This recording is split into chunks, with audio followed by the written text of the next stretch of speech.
আসসালামু আলাইকুম বন্ধুরা, কোন ওষুধের কি কাজ এই ভিডিও সিরিজের ধারাবাহিকতায় আজকে থাকছে নাইট কফ অর্থাৎ রাতের বেলার কাশি। এই সিরাপটার নাম শুনেই বোঝা যায় যে যাদের রাতের বেলায় কাশি হয় সে কাশি নিরাময়ের জন্য এই নাইট কফ সিরাপটি ব্যবহৃত হয়।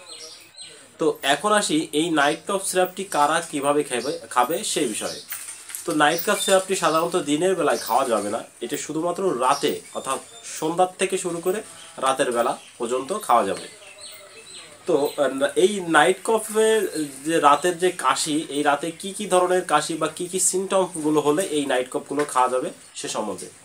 তো রাতের বেলা যাদের শুকনো কাশি হয় এবং নাক দিয়ে সর্দি বের হয়, নাকের নাসিকা এঁটে যায় অর্থাৎ নাক এঁটে যায় এবং চোখ দিয়ে পানি পড়ে এবং চোখ চুলকায়, এই সমস্ত রোগী যাদের লক্ষণ আছে তারা এই নাইট কফ সিরাপটি খাবে শুধুমাত্র রাতে।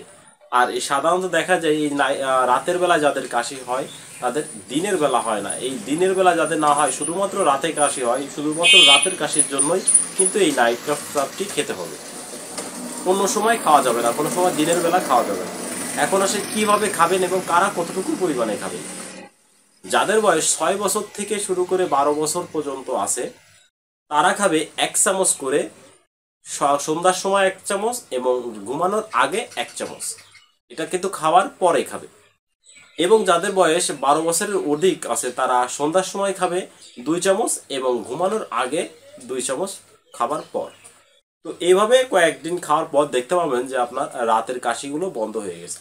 তো আশা করি আপনারা বুঝতে পারছেন এই নাইট কফ সিরাপটির কিভাবে কাজ করে বা কি কি কাজ এবং কারা কতটুকু খেতে পারবে। এখন আসি এর প্রাইস মূল্য কত। এর প্রাইস মূল্য হলো 100 টাকা। প্রতিটা নাইট কফের প্রাইস মূল্য 100 টাকা। 100 ml সিরাপ আছে এবং এইটা বিকন ফার্মাসিউটিক্যাল কোম্পানির একটি প্রোডাক্ট।